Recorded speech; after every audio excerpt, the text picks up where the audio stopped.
Hello everyone. Good morning. Jai Shri Krishna. Today's topic is a marriage time prediction. I'm gonna teach you this new topic, how you will predict a marriage time for your client. Okay. Based on the D9 chart, let's understand how you will predict the marriage time. When the Jupiter Vimshottari, when the Jupiter When the Jupiter Vimshottari Dasha comes in a female chart, then girl gets married and a boy who gets married in the Venus Vimshottari Dasha for the male chart. Okay, so in my V9 chart, here you see this is a V9 chart. So for me, the marriage years that will come from 2026 to 2042 in a Jupiter Vimshottari Dasha. And in a male chart, you have to check the Venus, Venus Vimshottari Dasha. Okay. Now, if we talk about the marriages in the Vedic astrology and Nimbarka philosophy, we consider the marriages between 27 to 45 years. Okay. And as per the Indian laws, we have a legal age for a marriage in India that is a 21 years for both male or female. Now, as a householder life is just till 50 years, therefore, in this duration, a person can get married. Okay. Now, what is the reason behind marriage is not possible for some natives? Why? So, what is the reason behind no marriage or a marriage issue or marriage is not happening in some natives? So, first we need to understand what is Mangalik dosh. Okay, the Mangalik dosha means an individual may remain unmarried throughout her life because people are generally remain unmarried till 32 or or later in their lifetime. The Vedic astrology consider if a Mars is present in the placement of the first house, second house, seventh house, eighth, and the 12th house as an unfavorable or inauspicious. So Mars is basically known as a killer of marriage in all these houses, as it is a significator of an individual's health, personality, physics. So an individual of Mars has a lack of politeness because of their aggressive nature. Okay, because of the higher energy. So you see, if your Mars is present here in a first house, if your Mars is present here in a second house, if your Mars is present here in seventh house, in eighth house, and in a 12th house, that is not considered very auspicious. Okay, so see your chart and see your D9 chart so that you can see you are Manglik or not. I'm not Manglik. So now what is the reason behind the Mangalik dosh? See, in my horoscope, Mars is placed alone in the ninth house. Okay, so, with the Sagittarius signs, 9 zodiac sign is a Sagittarius, and the Sagittarius zodiac is a Lord Jupiter. And now Jupiter is faced with my spouse. So, spouse will happily face so many obstacles or challenges to get the partner because of the Jupiter. Okay, so you see the Jupiter is placed here in the so Jupiter is placed in the 12th house with the my spouse Surya. So, my spouse won't get easily his partner, but when the transit happens all in a D9 chart, if Mars or a Mangal Graha is placed in the third house, fourth house, sixth house, 10th and 11th house of the native horoscope, that becomes very auspicious and very strong planet, and that gives the best results in their life. If Mars desires are not fulfilled, Mars does not allow marriage of the native. So see, third house, one, two, three. If Mars is placed here, that is also good. In a fourth house, which is also good. In a sixth house, that's good. And in 10th house, that is also good. And obviously, in a 11th house of the horoscope, that is considered very auspicious. Now we have to understand what are the Mars desire, Mangal Grah's desires. Okay, so that we can consider desires or the remedies for the planet Mars. So you have to recite the Hanuman Chalisa or Sundarkan part, or if you can't recite, you can organize. Okay, by any spiritual master or by any priest or a priestess. You have to do the fast on the every Tuesday. In a year, 53 Tuesday comes, so you have to do the 53 fast. Now you have to visit Hanuman temple on every Tuesday. You have to do donation and a charity, abstain from the sexual pleasure. Okay, don't intimate with someone. You have to wear the coral gemstone that is in an orange color. Okay, you have to offer sindoor or chola in a temple. You have and blow the conch shell on every Tuesday in Hanuman Mandir of Hanuman mantra. Okay, and 108 beats in a one mala. Approximately, you have to chant the 100 malas, and that should be in a orange in color or a tulsi beads, because Lord Hanuman's favorite is a tulsi and a coral. If you can't chant give if you can't chant the the mantras, then you have to give the 108 mala to any priest or a priestess, or give money to any brahmin or a priest or a priestess who who worship in a temple, or for your worship, for the your remedy. Now, who creates the obstacles in your marriage? So, see, your Ishta Devta creates, means your Mars planet creates if you are a Mangalic person. So, Ishta Devta is a Lord Hanuman. My Ishta Devta is a Lord Hanuman as per my horoscope. Okay, means the 11th house. That is a house of the friends. Okay, house of friendship, and that is also called the Labh Bhav or house of the prophets. Means a Sagittarian sign, friends, they does not allow me to get married.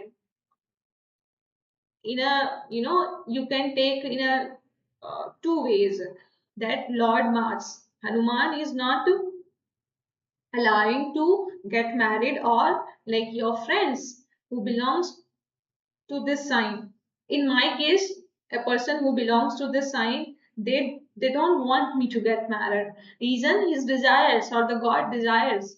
Okay, so we need to do Mangal remedies.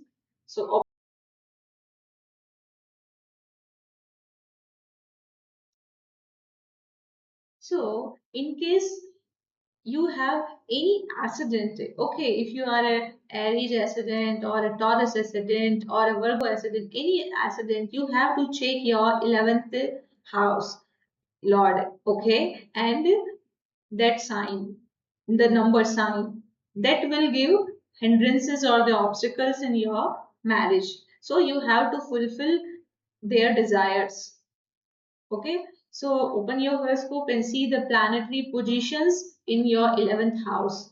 So 11th house Lord is your Ishta Devata, and they that God is creating obstacles, or giving you challenges for marriage. Now let's understand why the seventh house is empty in some charts. Okay, in my chart you will see no planet, means there is a no major focus on the relationship, because of the Mars planet is very strong, and a person does not desire any romance or the married life. Instead, they focus on the money, wealth, and abundance, or like the salvation, moksha. So a person need to do the remedy for the relationships. A native whose seventh house is empty, that means either that means his or her desires are so unique, either there will be no marriage, or they will earn or get so much money, wealth for the dharma establishment, for the liberation or the salvation. They are very unique and a balanced person. Now, what are the requirements if seventh house is a empty? What if native? So, when seventh house is empty, that means an ascendant person, an Aquarius ascendant. You can be any ascendant. So, that ascendant wants some desires. So, I will give you some idea. When a person born with an empty house means he or she desire not millions, but they wants the billions, nine zeros. Okay, they want everything from their partner. Okay, like if you are a male person, male native, so you will want a dowry. Okay, and if I am a female, then I want everything from my partner to fulfill my dreams, not the basic necessities, because parents and we own, like we are getting basic necessities. I'm talking about the dreams and desires, higher goals, like a person will gift a luxurious home or an expensive sports car like a Mercedes G-Wagon, BMW, Range Rover, diamond jewelry, and they can open a lavish brand or they can run any business. So a person want this from their partner, and they want freedom in their life. They do not want any restrictions. Third, they want liberation, moksha for the next karmic life. They don't want to create, they don't want to leave a seed behind the uh, you know in this life. So seventh house empty means when desire becomes fulfilled, they get married, otherwise they don't get married with anyone.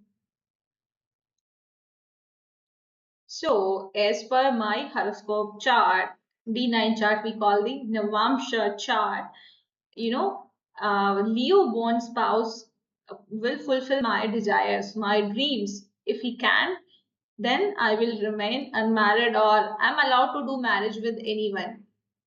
It means if your desires are fulfilled, that you can get married with Leo spouse. Otherwise, you have to remain unmarried. Okay, because you have your own value. So therefore, empty house. Okay, if you also have an empty house, uh, comment below in the comment section that you have same desires or dreams or not. And on a planet Mercury, god of the intellect or the god of the buddhi or knowledge, is placed in my own house, in my safe house. So I don't have any support of any other planet to guide me. Okay, so I create my own opinions or thoughts. That is known as a first house in a horoscope chart. So in a first house, planet gives you buddhi or intellect, that you can choose your partner as per your choice. You can get married with anyone. So if in this first house, if there is any conjunction, okay, like two planets or more than two planets, then in your first house, then it would be, it would have been easier for me to get married with the help of that planet. But as you can see in my chart that there is no planet, other planet, so I will marry as per my choice. So marriage year prediction, numerology, based on the numerology. Okay, let's understand. So you have to check your destiny number bhagyank. Okay, bhagyank, how you will calculate the bhagyank, the complete date of birth. Okay, so when you will calculate 18 plus 9 plus 91992, that's my date of birth.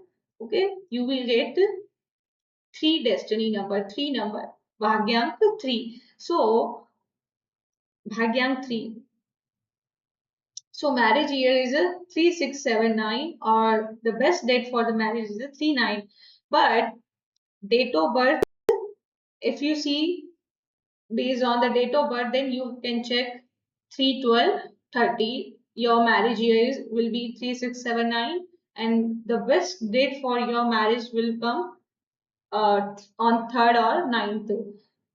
That means you have to count the date, month, and that year in which you are going to get married. Okay, so let's take an example. If someone is going to get married on 27/6/2007, you have to add and it will come 6. So you have to check the 6.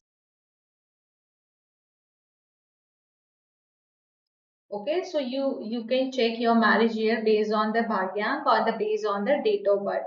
And the next question is, I would like to say that if you are born on, suppose you are born on the second, 20, and 29. So for you, marriage year would be 1568, and a bhagyank number will be 2. You have to get married with that person. That bhagyank will come on the second. Okay, suppose your date of birth is a 3, 12, or 30, means your marriage year will be 3, 6, 7, 9. But you have to get married with the destiny number bhagyank 3. Okay, let's understand my uh, like I have given all these numbers, you can check out. So let's see my number, the my date of birth 9/18/27. Okay, so for if you are born on the 9/18 in 27, your marriage year will be 2367. Okay, and the marriage date will be 369, and I should get married with the person whose bhagyank is number 9. Okay,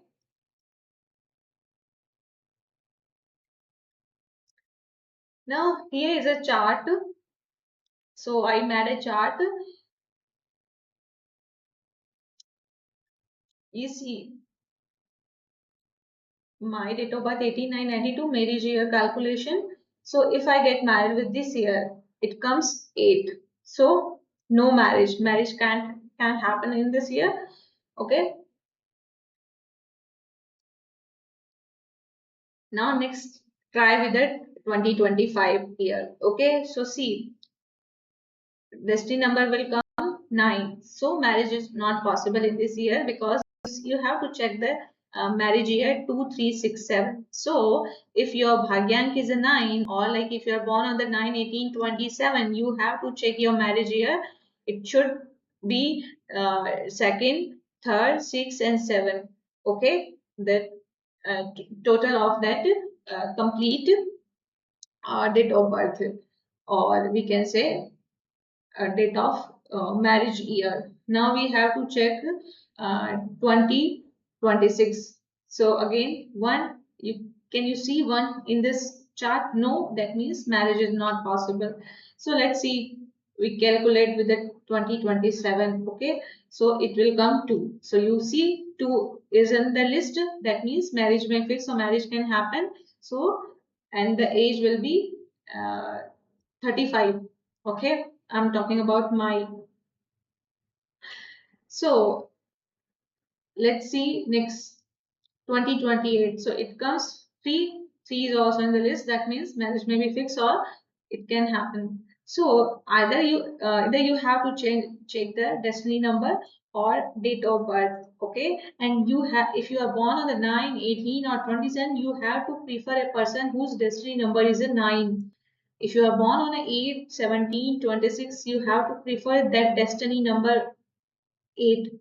Okay, like if you are a male person, okay, male native, your date of birth destiny number is a 2. Okay, so if you get married with the 8.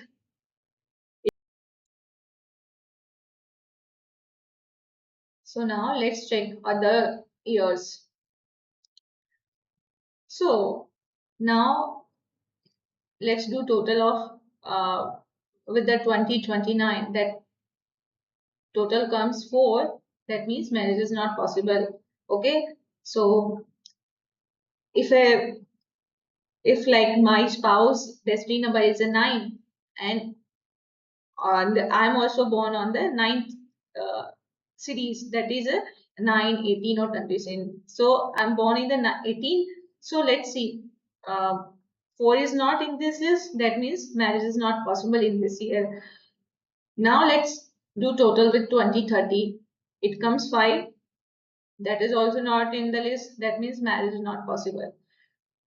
If we see that 2031, it comes 6. That means marriage is possible, okay, at the age of 39. Now let's do with the 2032. It comes 7. That marriage may fix at the age of 40.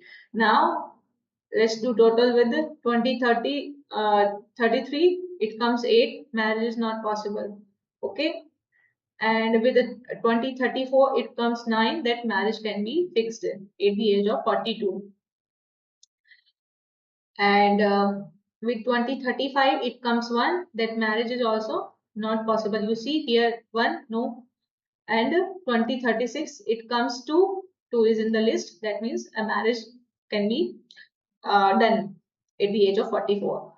If we talk about the 2037, it comes 3. The marriage is possible at the age of 45. In 2038, it comes 4. Marriage is not possible. In 2039, it comes 5. Marriage is not possible. In 2040, it comes 6. Okay, so marriage is possible when it comes 6. So if you see my marriage year chart, so marriage is possible in the 27, 28, 2031, 2032, 2034, 2036, 2037, and 2040. Okay, till the 48 years of age. So a marriage can convert into a divorce if a person gets married in the wrong year, and a person can get married